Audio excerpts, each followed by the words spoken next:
look, Aaron Rodgers, it does seem like he really enjoys, people like us, Vinny, talking about him.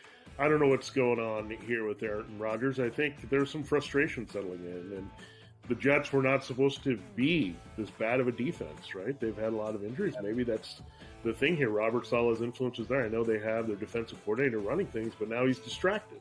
Newswire, only on Sports Grid. When you talk about how these series came to a head and what has been happening in this postseason for the Yanks, offensively, it hasn't been Aaron Judge. Baseball is such a big win here. All you ask for, East Coast Monster City, West Coast Monster City, the biggest of biggest Titan superstars on both sides here, two mammoth fan bases. The entire country can buy into this one. The Early Line, only on Sports Grid. Anyone that's been to a sporting event, the atmosphere before a game, I think Game Time Decisions has that same exact atmosphere. This is our arena. This is what we do. There is going to be an energy to Game Time Decisions that you will feel night in and night out. The excitement you get when you lock your bets in, when you're figuring out what you want to do, we can zone in on the biggest games each night. I want this to be the place that people come to before the games start so they feel as ready as possible to lock in their cards. We are going to hit every single one of those markets that you need to know about. We're going to go through every single thing, and I've got a great team behind me that's going to help me get the job done. There is not going to be a better place, I promise you, than Game Time Decisions to get that new information, react to it, and be able to then bet accordingly. We will have everything at our disposal, and we will use that to our advantage. I'm Kevin Walsh. Tune into Game Time Decisions from 6 to 8 p.m. Eastern.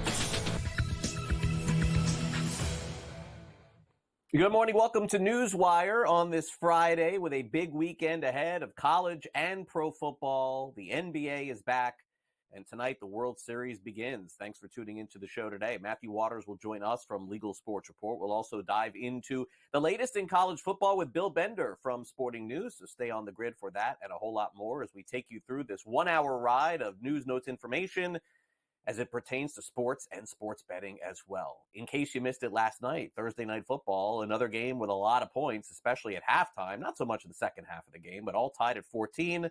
The Rams really needed their offensive weapons back, and they got them, and also picked up a win in the process. A 30-20 final with the Rams beating the Vikings as Puka Nacua returned to the Rams. He had a big game. Cooper Kupp also back, scored a touchdown in that one.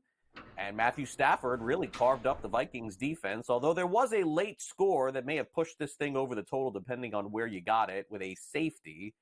But needless to say, the Rams have their full complement of weapons. They're one game under 500 and a very excited head coach in Sean McVay, proud of the team after the win. What a great team win against an excellent opponent. You guys know the respect and admiration and love that I have for Kevin O'Connell. What a great job, what a great team they've been really through the first 6 weeks. And obviously now we're in our 7th game. They had a bye as well, but our guys were ready to go tonight. I was really pleased. I thought Matthew Stafford was outstanding. Congratulations to him for going top 10 all-time completions now, surpassing Dan Marino all-time for 9th. Our offensive line was really good. I thought they did a great job being able to get removal. I thought their protection was outstanding. Kyron always plays so tough. Great job on the first touchdown to be able to win on a little option route. And then it was so great having Puka and Cooper back. There's an energy, there's a spark. Thought the defense fed off of those guys. They did a good job offensively coming out, getting 2 scoring drives, but then I thought we settled in. We were able to get pressure on Darnold. We knocked out the run.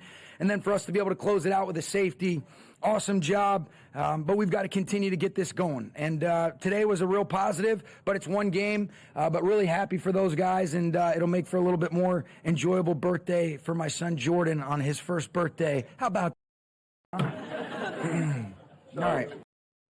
The Rams pick up a win, as Coach McVay mentioned. Getting those 2 wide receivers back, definitely a very big key to the game. We'll see if they can stay pace now with the San Francisco 49ers and Seattle Seahawks for that matter. All right, now as far as the Minnesota Vikings are concerned, after an undefeated start to their season, they've now dropped a couple in a row, one on a late field goal and another with basically a poor defensive performance in what we have seen. Kevin O'Connell, head coach of the Vikings, says a lot to improve on after that one. Disappointed. Thought, offensively, I thought we got off to a good start in the game and, had some self-inflicted once again that kind of slowed the momentum there. It's a good offense we were playing. They got healthy and were pretty explosive against us. And we just got to find a way as a team across the board to play better. Not going to, make any kind of excuses about the short week, about penalties or anything like that. We'll get back to work. We're a 5-2 football team with a lot of football out in front of us. But if we take for granted that we need to work, we need to improve, we need to get back to doing some of the things that helped us get to this point, 5-2, before these last two games. And we will do that. I have a lot of trust and confidence in my coaching staff and a ton of confidence that we've got the right guys in that locker room, both talent and the makeup of our football team. Christian Darrisaw did sustain a left knee injury. I don't have an update for you at this time, but we'll continue that evaluation here and then on into tomorrow and try to confirm what that is, keeping our fingers crossed that we get some positive news. But other than that, that's the only injury update for you guys. And O'Connell referring to the Vikings left tackle, a very big injury, if indeed it is a long one. Tonight, the first game of the World Series. Feels like we've been waiting all week. If we have, yeah, you're probably right. We have. Yankees and Dodgers will kick it off tonight in Los Angeles. Right now, LA is minus 126 on the money line. You're going to see a lot of really close, tight lines, I would guess, throughout the World Series. Garrett Cole, ace of the Yankees, goes up against Jack Flaherty of the Dodgers. And certainly at this point, the series is also in favor of the Dodgers. They do have the home field, although it hasn't mattered that much in the past. Dodgers are minus 122 and over 5.5 games, minus 180 on FanDuel, plus 145 on the under. And as you can see, some minus 1.5s there and plus 1.5s, including tonight's game as well. Meanwhile, this notion that Shohei Ohtani could potentially return to pitch for the Dodgers in the series has been completely eliminated. Dave Roberts, the manager of the Dodgers, at Media Day yesterday, saying there is no possibility, none whatsoever, but thank you for asking. So Ohtani will be back and he will pitch next season, but the Dodgers will need his offense, and they'll probably need some good pitching aside because Jack Flaherty, their starting pitcher, has seen a little bit of a velocity dip in the playoffs, right now down to about 91 miles an hour. Mark Pryor, the pitching coach of the Los Angeles Dodgers, said there's some moderate concern, but, Flaherty's never been a 97-mile-an-hour guy either, so we'll see how he ends up performing. Again, Game 1 tonight of the World Series, and we'll have it covered for you here on Sports Grid, 8 o'clock Eastern tonight. Carlos Rodon, Clark Schmidt will start Games 2 and Game 3 for the Yankees. Anthony Rizzo, of course, playing through some pain, expected to play first base for the Yankees moving forward.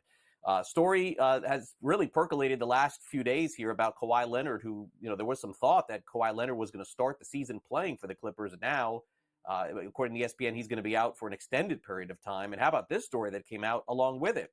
Former Clippers trainer Randy Shelton is suing the franchise for wrongful determination, among other things, after he was claimed that he was fired after complaining that Kawhi Leonard was being subjected to unsafe and illegal treatment method for injuries. The quote is, Mr. Shelton's claims by the Clippers were investigated and found to be without merit. We honored Mr. Shelton's employment contract, paid him in full. Lawsuit is belated to shake down the Clippers based on false allegations that he should know are false. Kawhi Leonard remains sidelined yet again for the Los Angeles Clippers. Josh Reynolds was injured in a shooting last week. He's a wide receiver on the Denver Broncos. He was treated and released from a hospital. This just got reported yesterday.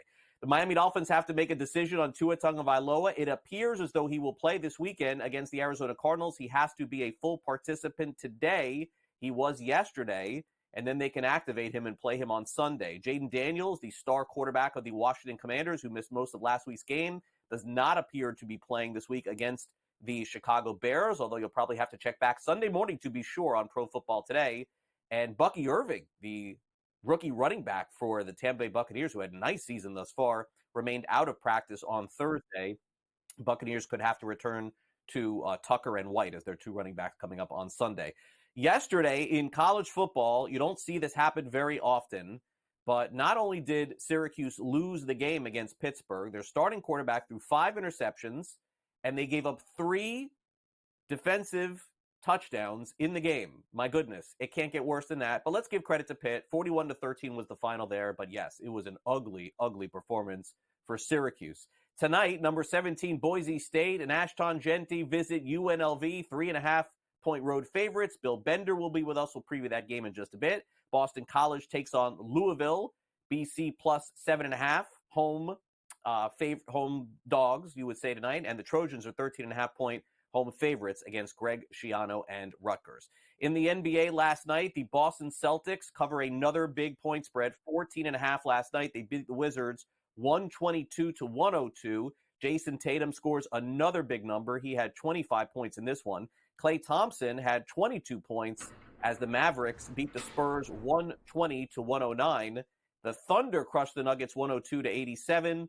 And late in the game, Anthony Edwards hit a couple of free throws as the Minnesota Timberwolves defeat the Sacramento Kings by a final of 117-115. National Basketball Association tonight, we've got a playoff rematch in Madison Square Garden as the Knicks are 4-point favorites as they take on the Pacers. Suns 1.5-point underdogs taking on LeBron James and the Lakers. Ja Morant in Houston, 2.5-point favorites, and no Embiid again for the Sixers. And they are 5-point favorites on the road tonight against Toronto. Coming up next here after the break, it's time to dive into the latest lines and NFL contests in Las Vegas. Brady Cannon is up next. Don't go away.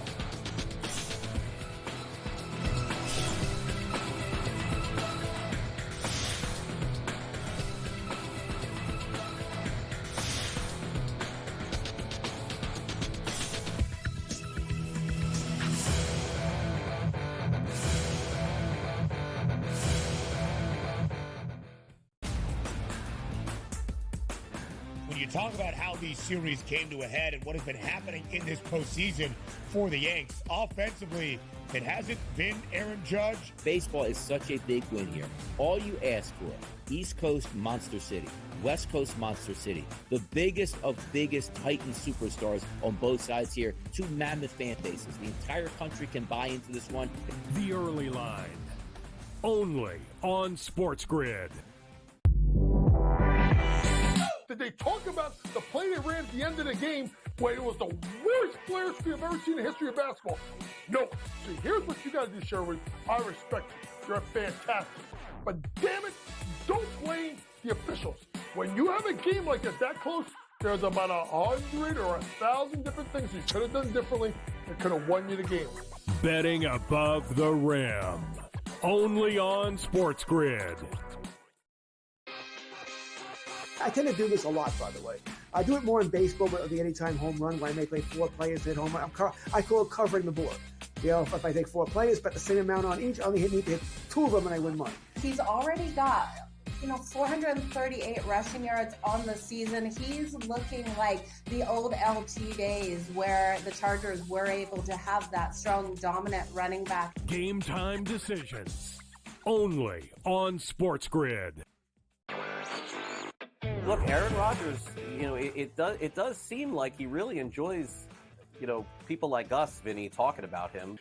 I don't know what's going on here with Aaron Rodgers. I think there's some frustration settling in, and the Jets were not supposed to be this bad of a defense, right? They've had a lot of injuries. Maybe that's the thing here. Robert Saleh's influence is there. I know they have their defensive coordinator running things, but now he's distracted. Newswire, only on Sports Grid.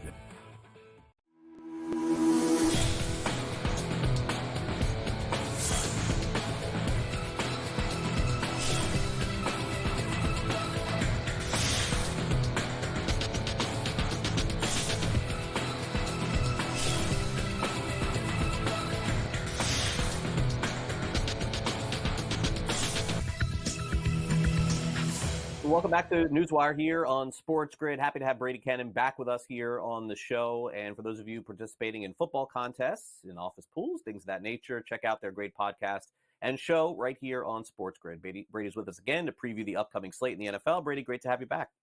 Hey, good to be with you, Craig. I'm fired up. We have football right here in town, a big one. UNLV against Boise State. UNLV, these Rebels, I mean, boy, college football has never been such a big thing in Las Vegas. And then, of course, as you mentioned, the World Series. So looking forward to Friday night. All right, so let's take a quick look to Week 8 in the NFL. We, have seen, sort of 2 weeks in a row, a rarity in the NFL, which is these favorites have covered again, which, happened a lot last week too. Usually it happens, once every 4 or 5 weeks, then the dogs start barking. Are they going to start barking again this week? I think that's what we're waiting for.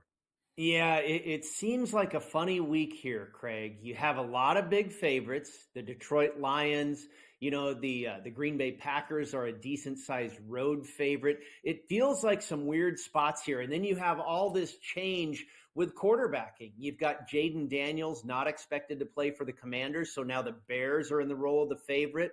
I thought we were going to have that beautiful situation where the Arizona Cardinals win outright as a home underdog and then go into the role of road favorite. But now Tua's coming back, and so Miami's favorite. I love to go against that road favorite in that situation. But now with Tua back in the lineup and Miami being in the role of the favorite, as you would expect, it's not that situation where we're in that instant fade of Arizona. So I'm unsure on that one. The quarterbacks and then you've got the Buccaneers and the Falcons, with Mike Evans and Chris Godwin out, and that kind of upsets the line there. So a lot of funny business in the NFL this week, and I think we could see some weird results this week. Yeah, and I guess that's what I would ask you, Brady, is that, obviously you guys are picking these games every week, and, it does become apparent, at least at this point of the season, we've gone through a period of time where some of the bad teams, New England, Tennessee, Carolina, they have, like, it's something where you get such a big line, it's so tempting to take one of these teams. But is there a line that is big enough for those 3 teams specifically? Because it seems like we have definitely identified the worst teams in the NFL at this point.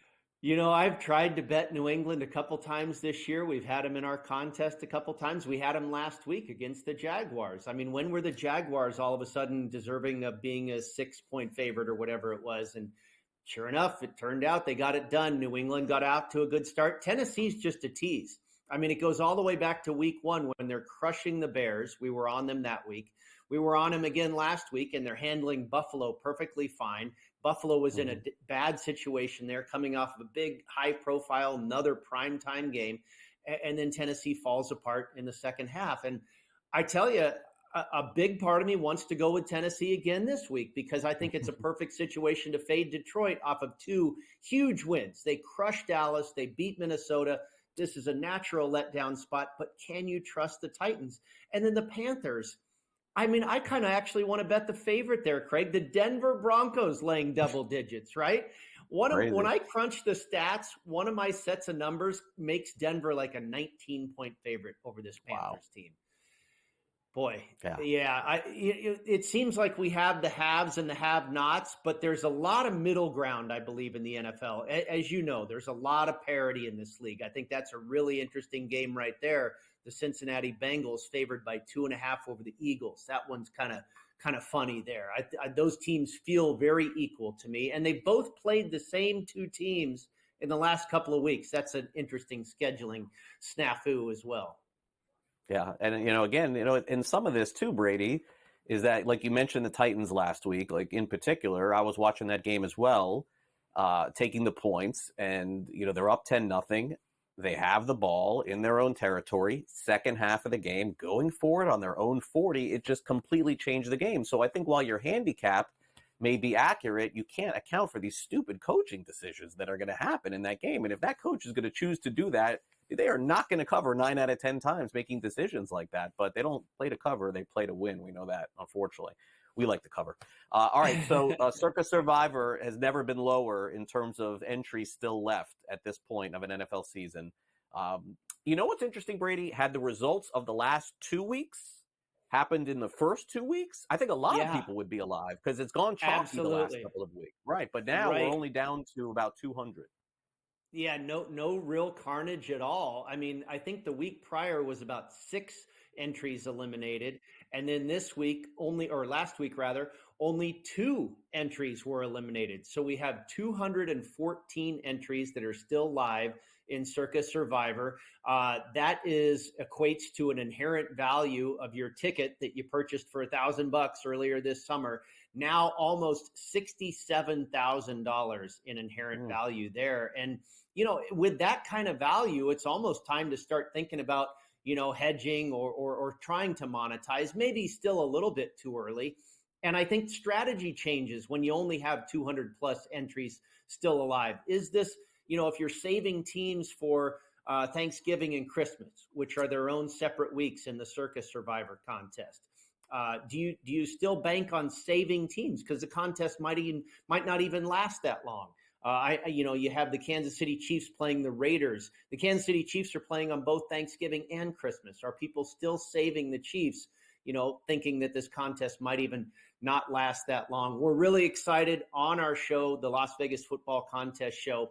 Mike Pritchard is out on vacation this week, so we have one of those live entries, a guest joining us to fill in for Mike this week on the show that still has a live entry in Circa Survivor. Well, that person's going to have Denver, and I'll root for him this week because everybody will be taking the Broncos. No one has used the Broncos this season. There's no That's chance. Probably a really good call. No one's used the Broncos. You're right. No one has used them. No one has used them. So if the Broncos win, everybody moves on this week. If the Broncos lose, we'll be under 100. It would be my guess in Circa. But again, yeah. I think 50%. All right, Brady. Well, good luck with the picks. Let's get it going this week, and you and I will catch up again next week. Thanks again. Sounds great, Craig. Thank you. All right, catch Brady Cannon again right here this weekend on Sports Grid. He's got you covered with all the contest picks. Don't go away.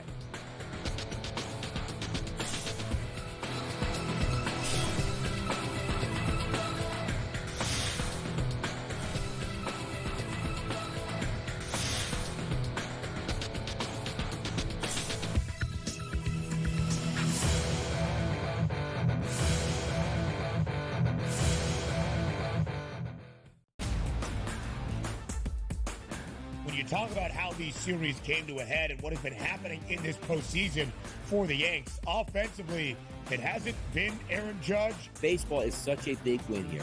All you ask for, East Coast Monster City, West Coast Monster City, the biggest of biggest Titan superstars on both sides here, 2 mammoth fan bases. The entire country can buy into this one. The Early Line, only on Sports Grid. Did they talk about the play they ran at the end of the game when it was the worst player we've ever seen in the history of basketball? No. See, here's what you got to do, Sherwood. I respect you. You're fantastic. But damn it, don't blame the officials. When you have a game like this that close, there's about 100 or 1,000 different things you could have done differently that could have won you the game. Betting above the rim, only on Sports Grid. I tend to do this a lot, by the way. I do it more in baseball with the anytime home run, where I may play 4 players hit home run. I call it covering the board. If I take 4 players, bet the same amount on each, I only need to hit 2 of them and I win money. He's already got, 438 rushing yards on the season. He's looking like the old LT days where the Chargers were able to have that strong, dominant running back. Game time decisions, only on Sports Grid. Look, Aaron Rodgers, it does seem like he really enjoys, people like us, Vinny, talking about him. I don't know what's going on here with Aaron Rodgers. I think there's some frustration settling in, and the Jets were not supposed to be this bad of a defense, right? They've had a lot of injuries. Maybe that's the thing here. Robert Saleh's influence is there. I know they have their defensive coordinator running things, but now he's distracted. Newswire, only on Sports Grid.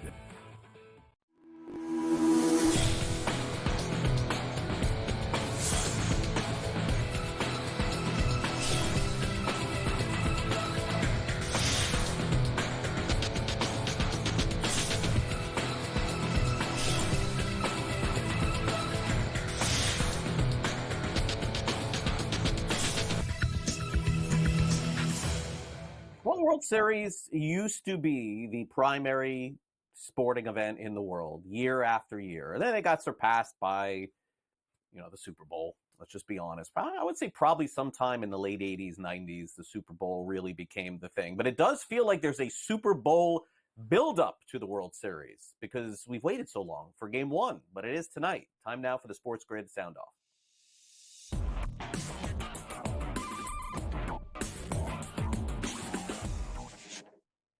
All right, well, when I was growing up, this was the matchup in the World Series, one of the first that I can ever recall seeing. Dodgers-Yankees in the late 70s. I was like super young, didn't really know what was going on, but definitely remember that watching baseball at that time. And so generations of Yankee fans and Dodgers fans will be ready to go for this one. Dodgers back in the World Series. Been a while for the Yankees, too. Manager of the Yankees, Aaron Boone, well aware of all the pageantry and history that goes into this matchup. Dodger-Yankees, two, pillar franchises in the sport, obviously with a lot of, history going back a long, long time. And these two teams have met up a lot in the Fall Classic. Amazing that it's been 43 years. But it's certainly special, especially with having a few days to allow it to sink in and getting ready. I think this is something that will garner a lot of interest all over the country, all over the world.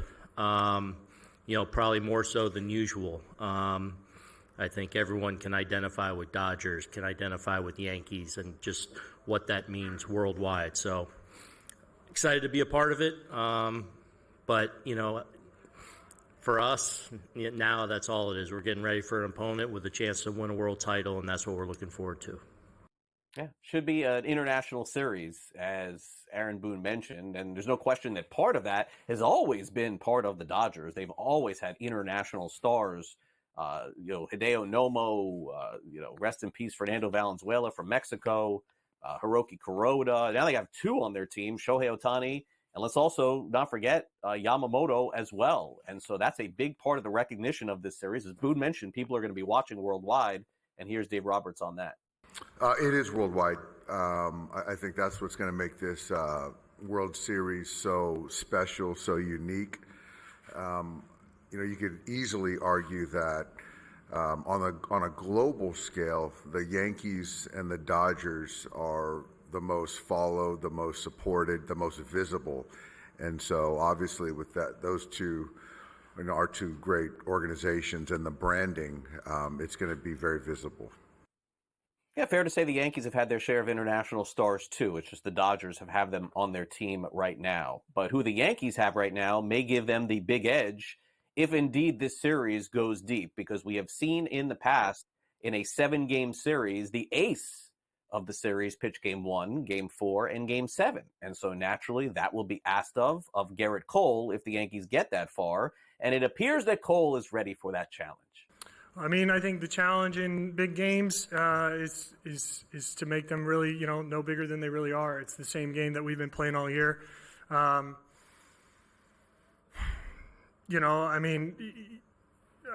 feel like, to a certain extent, I really enjoy these moments, just personally. I think that's, maybe part of experiencing a lot of them along the way, but also just the excitement that comes with competing against the best. And I guess, in UCLA, having pitched big games there and going through my career, it's been a wealth of experience that I've enjoyed.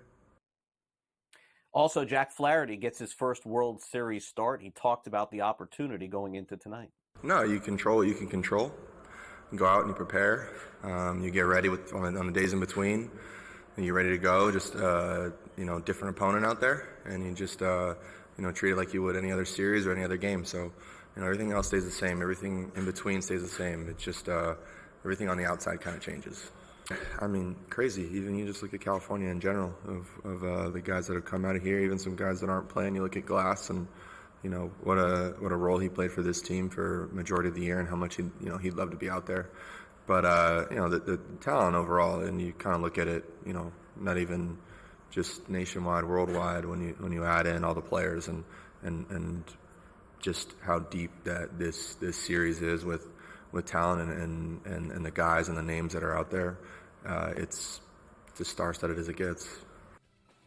Game 1 just after 8 o'clock Eastern. Matthew Waters is up next.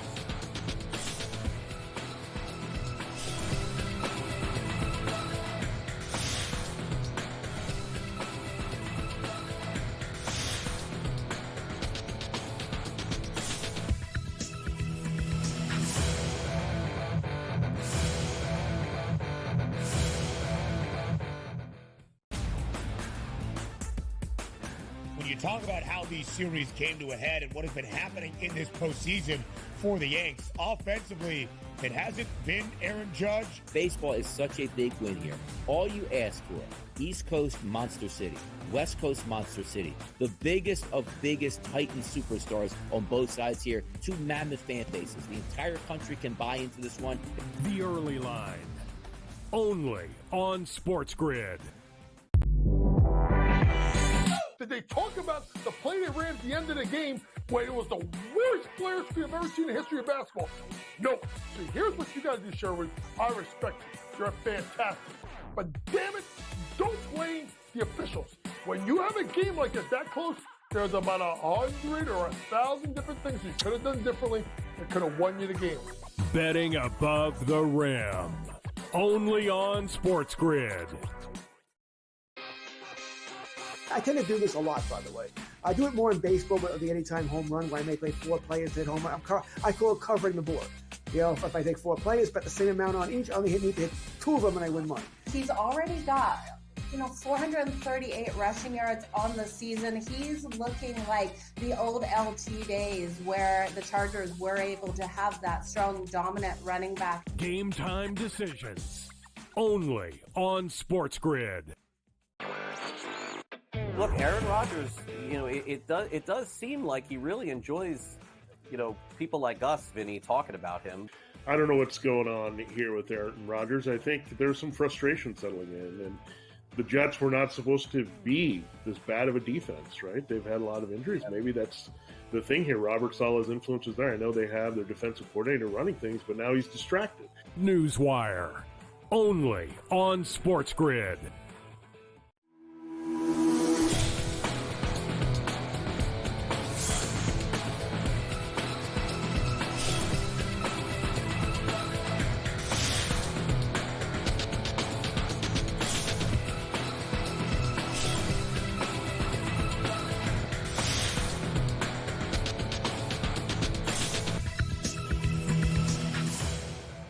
Welcome back to Newswire here on Sports Grid. Let's bring in Matthew Waters from Legal Sports Report as we wrap up the week with some hot stories over at LegalSportsReport.com.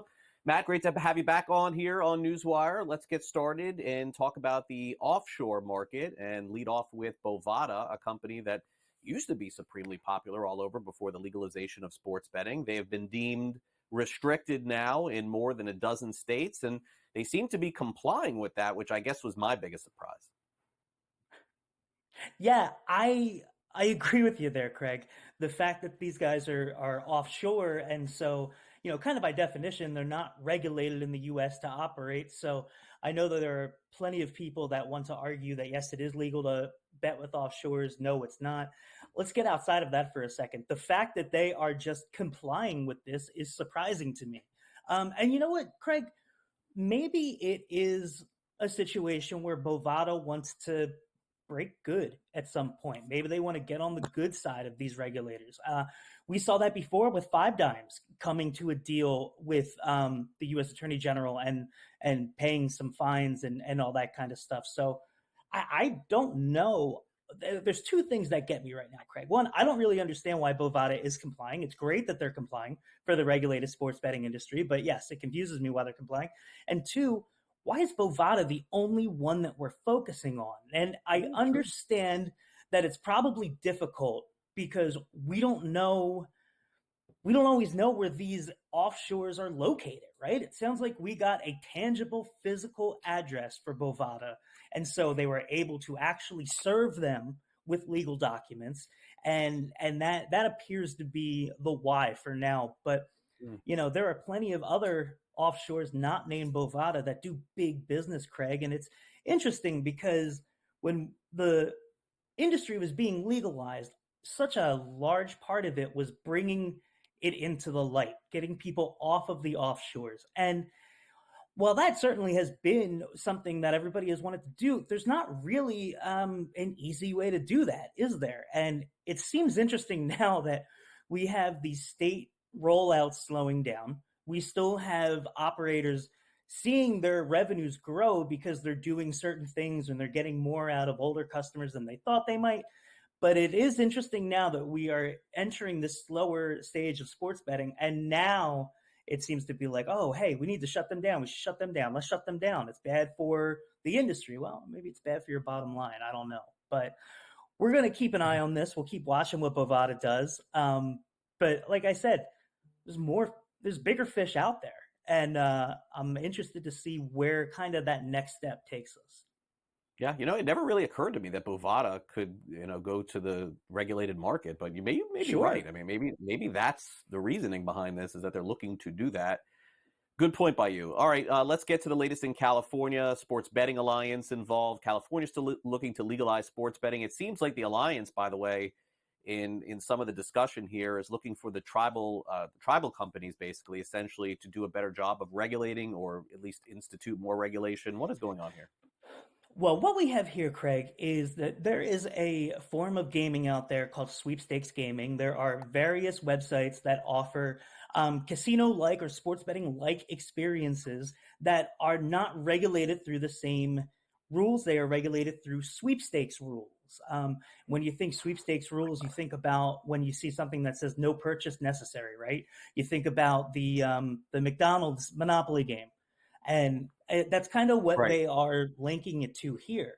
And California wants no part of that. They want to make sure that when sports betting comes to California, that they are in control, that they know what's going on, and that they're the end-all, be-all. And they're saying, that this is simply an unregulated sports book hiding under these sweepstakes laws. And I don't know if you can call it that. If the sweepstakes laws are legitimate and they are operating, legitimately under those laws, then I think you have a different issue here that gaming is going to have to figure out altogether. But what strikes me about this, Craig, is you have the California tribes on one side. Now on the other side, you have the Sports Betting Alliance, who's made up of FanDuel, DraftKings, Fanatics, and BetMGM. And just remember, to the last time we tried to get sports betting passed in California, these guys hated each other, man. And now, the enemy of my enemy is my friend. And so we see them partnering up and doing what they can to get these sweepstakes shut down. But it's trickier than that. They tried to go to regulatory agencies and say that this is unlawful gaming. And yeah, maybe it's unlawful if you're trying to apply iGaming laws to it. But that is not what these sweepstakes companies say they are. And it's going to be interesting to see how this shakes out, because right now, Craig, there are some sweepstakes websites out there that maybe are even offering a better price on some things than a sports book might be. And the regulated industry will say, well, of course they can. They're not paying the same taxes as us. They're not paying the same license fees as us. They don't have as much regulation as us or oversight. And so the sweepstakes guys are saying, no, we do. We do the same know your customer. We do the same kind of checks that everybody else does. And not all of them do, but some of them do it very well. Some of them use the same vendors that the gambling operators use. So really kind of crazy story here, Craig, with how it's going to shake out.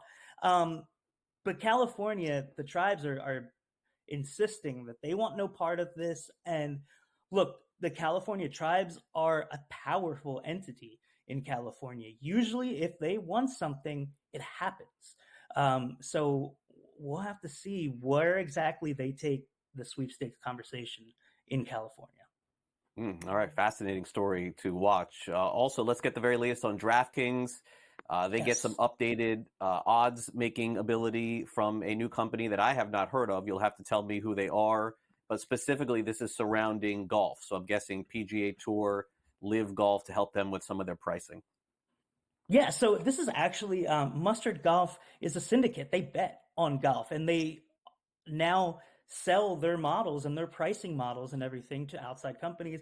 And DraftKings went in and snapped them up. Eilers & Krejcik said it was relatively low priced at around $20 million in cash. And they went back and did some of the math off of, if they just add this much in golf betting, it'll pay it off. So it seems like it's a pretty good deal all around for DraftKings. It seems like it's a good deal for people that want to bet golf. And betting golf is not where we thought it would be just yet, Craig. Golf was one of those sports that we looked at when sports betting was legalizing, and we saw it kind of like a tennis, where you could have action on just about everything that happens. And it had the upside against tennis, whereas, that next shot isn't coming as quickly as the next serve in tennis, right? But we just haven't seen golf really break out as something that the mass market bettor is latching onto. That could change if DraftKings brings Mustard Systems in and they really add markets that people are interested in. Start seeing same match parlays for golf or same round parlays, whatever it may be. There could be a couple of different ways that they take this, but it's interesting to me that DraftKings is jumping into one of the smaller sports. Like I just said at the beginning, Craig, companies are starting to try to find money elsewhere, and they see that golf is a little lower than it could be. Well, let's take a gamble. Let's spend $20 million on this, see what happens. And, it looks like just the way that it fits in right now, it looks like it should be a pretty good deal, Craig. Yeah. All right. So we will see. All right, Matt, that'll do it for the show. Thanks again for coming on. Really appreciate it. And hope to see you next week for sure. Thanks again, as always, for coming on the show, as you always have. You've always done a great job for us. Thanks again.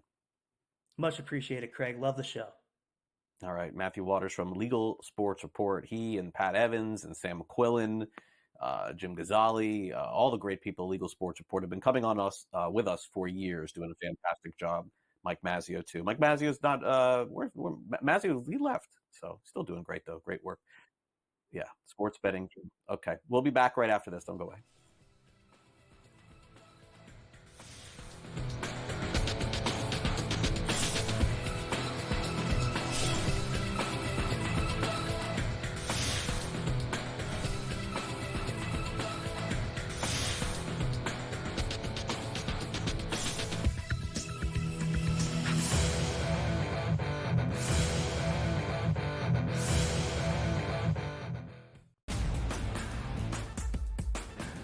Talk about how these series came to a head and what has been happening in this postseason for the Yanks. Offensively, it hasn't been Aaron Judge. Baseball is such a big win here. All you ask for, East Coast Monster City, West Coast Monster City, the biggest of biggest Titan superstars on both sides here, two mammoth fan bases. The entire country can buy into this one. The Early Line, only on Sports Grid. Did they talk about the play they ran at the end of the game when it was the worst player we've ever seen in the history of basketball? No. See, here's what you got to do, Sherwood. I respect you. You're fantastic. But damn it, don't blame the officials. When you have a game like that close, there's about 100 or 1,000 different things you could have done differently that could have won you the game. Betting above the rim, only on Sports Grid. I tend to do this a lot, by the way. I do it more in baseball with the anytime home run, where I may play 4 players hit home run. I call it covering the board. If I take 4 players, bet the same amount on each, I only need to hit 2 of them and I win money. He's already got 438 rushing yards on the season. He's looking like the old LT days where the Chargers were able to have that strong, dominant running back. Game time decisions, only on Sports Grid. Look, Aaron Rodgers, it does seem like he really enjoys, people like us, Vinny, talking about him. I don't know what's going on here with Aaron Rodgers. I think there's some frustration settling in, and the Jets were not supposed to be this bad of a defense, right? They've had a lot of injuries. Maybe that's the thing here. Robert Saleh's influence is there. I know they have their defensive coordinator running things, but now he's distracted. Newswire, only on Sports Grid.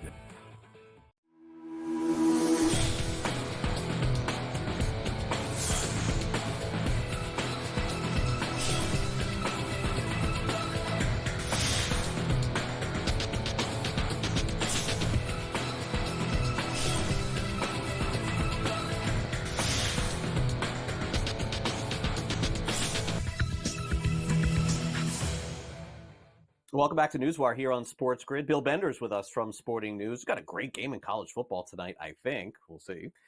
Boise State takes on UNLV. We'll also preview some of the weekend games. We bring in Bill. And Bill, Boise State, not one of those projected teams to get into the college football playoff. Also, UNLV, not one of those projected teams to even have a good year. But here we are. Both teams play tonight. Boise State -3.5. Total 64.5. So this is probably a high-scoring game we would expect tonight in Las Vegas.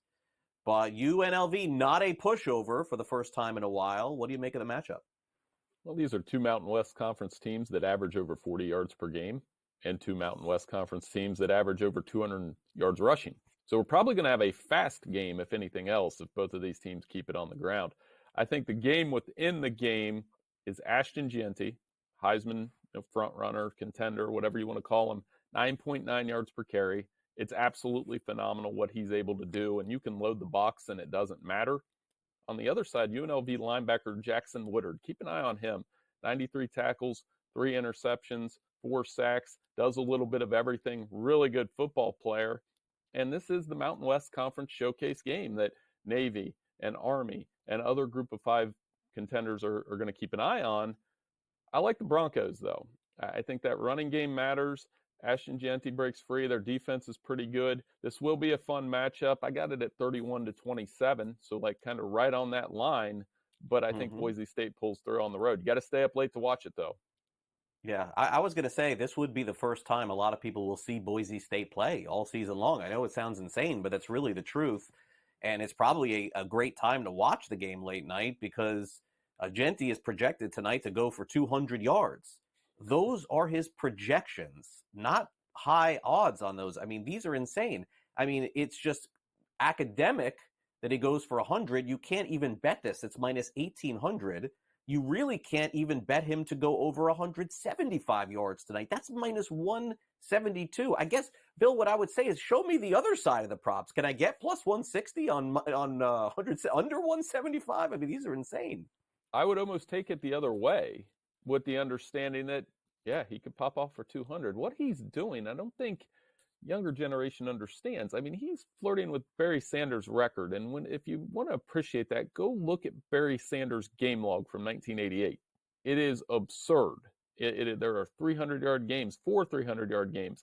And what Ashton Jeanty, he's not just another running back. He's very good after contact. He's very good against 9-man boxes. He breaks the big run. He is a complete running back and the key to this game. But like I said, watch the game within the game with Woodard.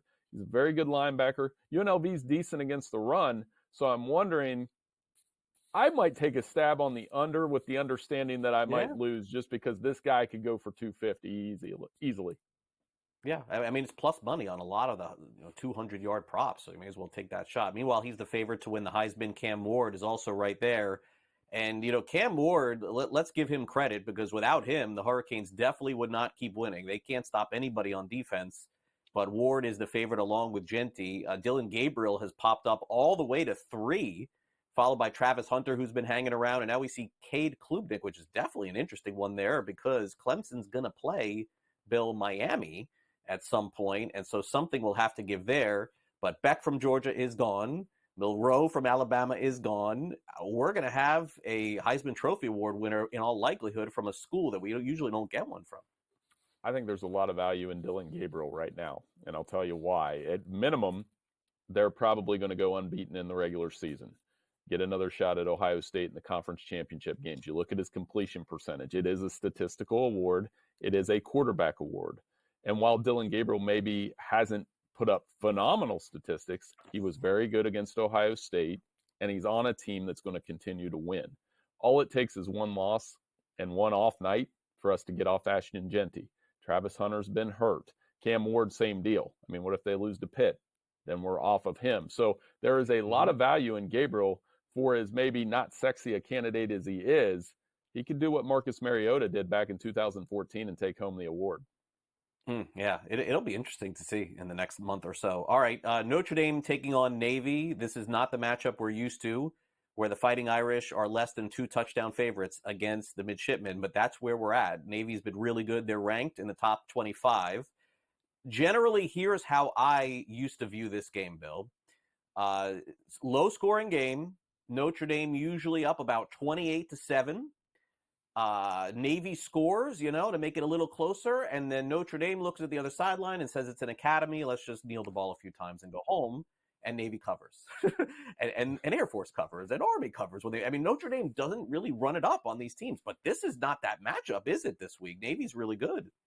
Yeah, they got a really good quarterback in Blake Horvath with 10 touchdown passes, 10 touchdown runs. They do have a threat to pass, which they typically don't.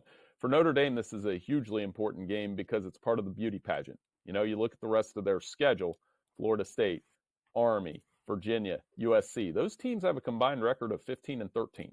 So I think they have to come out, put up a big number, play really good defense. You'll know early in this game. It's almost a bet in during the game, because if Navy swallows up the first quarter with one long drive, yeah, they'll probably cover. I like Notre Dame to cover in this game. I think their defense reacts well. Remember, they beat them 45-3 last year. Riley Leonard can run too, and that defense for Notre Dame only allows 4 yards per carry. So there's a lot of things to me pointing to the Irish winning this game. I do know that Navy beat Memphis, but that's really the only team they beat this season. All right, finally, this is a knockout game. I don't think there's any question. We bring one up every week. I think this is it. LSU, Texas A&M. A&M rallying the last couple of weeks. They're 1.5 favorite, total 54.5. I don't think either of these teams can lose and still be considered for the playoff. I agree. It's an oddly placed SEC game. The home team has won the last 7. Watch Caden Durham during this game. 3 touchdowns last week for LSU on the ground. If they get the ground game going, I think they break that trend. I like Garrett Nussmeier. Starting to feel LSU a little bit, Craig. If they win this one, the runway's open for Atlanta, and they got 2 weeks till that Alabama game. Give me LSU in a mild upset. I like what they did at Arkansas. I'm going to ride with them again this week. All right, there you go. For more predictions, check out Bill Bender over at sportingnews.com. Bill, thanks for coming on. Hey, thank you. We'll be right back.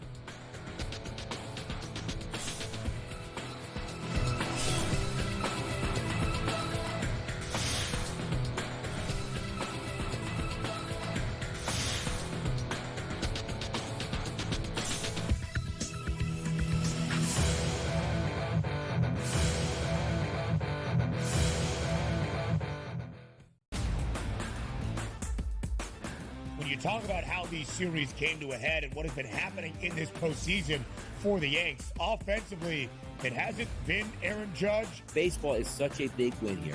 All you ask for, East Coast Monster City, West Coast Monster City, the biggest of biggest Titan superstars on both sides here, 2 mammoth fan bases. The entire country can buy into this one. The Early Line, only on Sports Grid. Did they talk about the play they ran at the end of the game when it was the worst players we've ever seen in the history of basketball? No. See, here's what you got to do, Sherwood. I respect you. You're fantastic. But damn it, don't blame the officials. When you have a game like that close, there's about 100 or 1,000 different things you could have done differently that could have won you the game. Betting above the rim, only on Sports Grid. I tend to do this a lot, by the way. I do it more in baseball with the anytime home run, where I may play 4 players at home. I call it covering the board. If I take 4 players, bet the same amount on each, I only need to hit 2 of them and I win money. He's already got 438 rushing yards on the season. He's looking like the old LT days where the Chargers were able to have that strong, dominant running back. Game time decisions, only on Sports Grid. Look, Aaron Rodgers, it does seem like he really enjoys, people like us, Vinny, talking about him. I don't know what's going on here with Aaron Rodgers. I think there's some frustration settling in, and the Jets were not supposed to be this bad of a defense, right? They've had a lot of injuries. Maybe that's the thing here. Robert Saleh's influence is there. I know they have their defensive coordinator running things, but now he's distracted. Newswire, only on Sports Grid.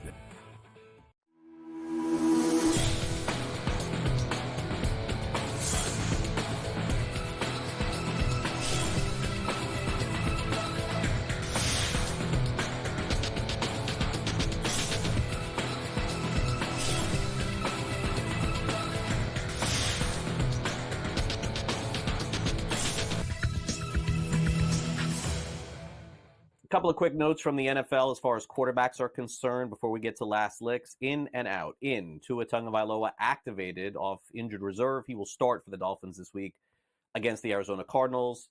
Can we say out at this point? I mean, we're close here. I mean, Jaden Daniels did not practice again for the Washington Commanders, so it looks like Marcus Mariota is going to start against the Chicago Bears. That's the latest in the NFL injury report. Now let's wrap it all up with some last licks.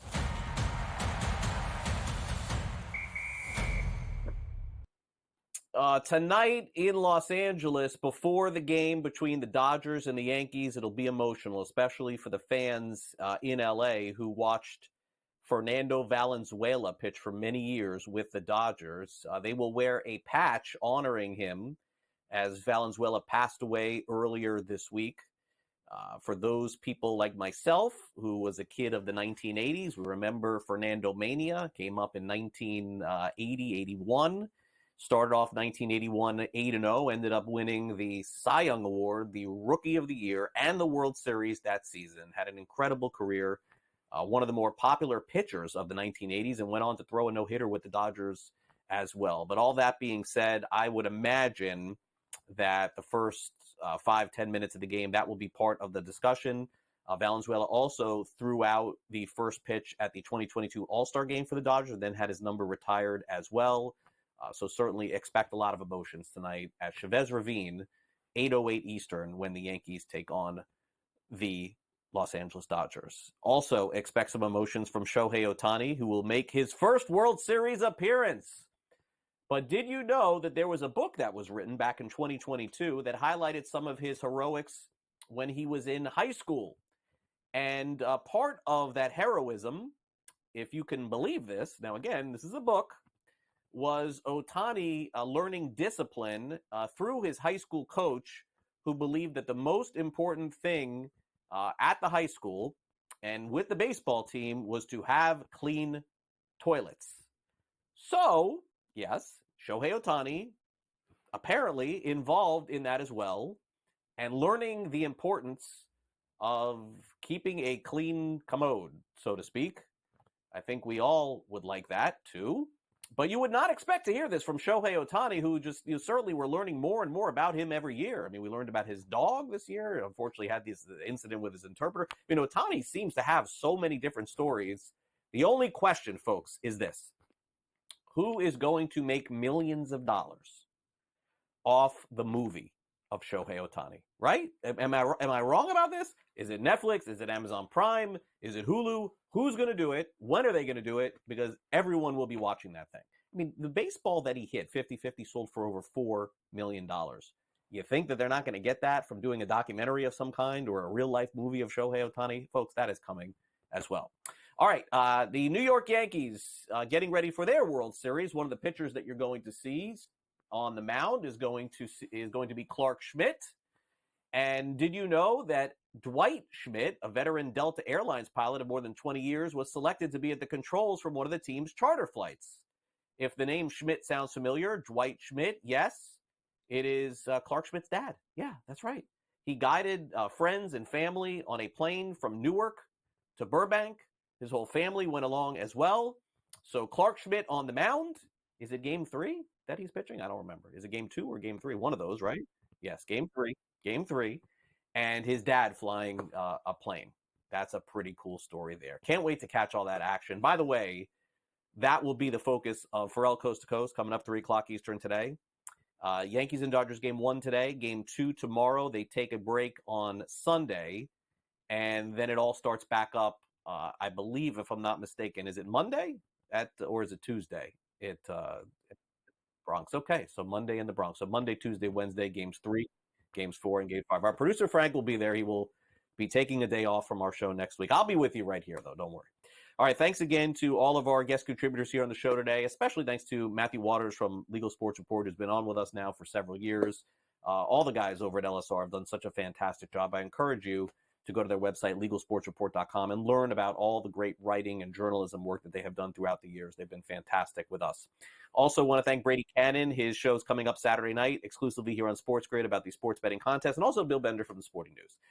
Thanks again to our director, Luke, and for my producer, Frank, I'm Craig Mish. Enjoy the rest of your weekend here on Sports Grid. If fantasy football is your thing, I'll see you tomorrow morning, 7 a.m. Eastern for Fantasy Sports Today. If not, see you back here Monday for our next edition of Newswire, exclusively on Sports Grid at 11 a.m. Eastern. Have a great night, everyone. See you then.